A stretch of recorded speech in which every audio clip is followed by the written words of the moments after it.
ఇచ్చినట్లు బీజేపీ జిల్లా అధ్యక్షుడు డాక్టర్ నాగం వర్షిత్ రెడ్డి తెలిపారు. ఈ వర్ధంతి కార్యక్రమంలో బీజేపీ నాయకులు, ఆయన అభిమానులు పెద్ద ఎత్తున పాల్గొని నివాళులు అర్పించాలని తెలిపారు. గురువారం బీజేపీ నాయకుడు గుండగోని మైసయ్య గౌడ్ వర్ధంతి సందర్భంగా స్థానిక క్లాక్ టవర్ సెంటర్లోని ఆయన విగ్రహం వద్ద బీజేపీ జిల్లా అధ్యక్షుడు డాక్టర్ నాగం వర్షిత్ రెడ్డి ఏర్పాట్లను పరిశీలించారు.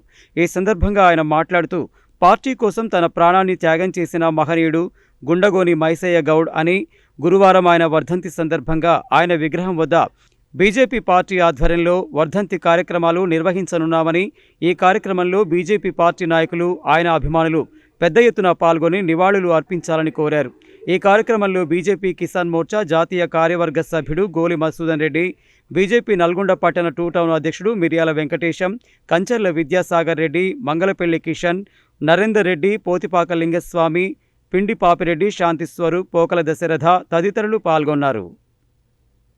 ఈ యొక్క కార్యక్రమాన్ని భారతీయ జనతా పార్టీ జిల్లా పార్టీ తరఫున మేము నిర్వహిస్తూ ఉన్నాము. దీనికి సంబంధించిన 1000 మందికి అన్నదాన కార్యక్రమం కూడా వారి యొక్క కుటుంబ సభ్యులందరూ కూడా ఈ యొక్క అన్నదాన కార్యక్రమం కూడా నిర్వహిస్తూ ఉన్నారు. కాబట్టి మరి యొక్క కార్యక్రమానికి పెద్ద ఎత్తున అందరూ వచ్చి ఆ ఒక మహనీయుడికి నివాళులు అర్పించాల్సిందిగా నేను ఈ సందర్భంగా నల్గొండ ప్రజలందరినీ కూడా కోరుకుంటా ఉన్నాను. ఆ రోజు వారు నక్సలైట్ల తూటాలకి ఆ రోజు బలైనప్పుడు మా యొక్క జాతీయ నాయకులు గోలి మసూదన్ రెడ్డి గారు ఆ రోజు జిల్లా అధ్యక్షులుగా ఉన్నారు.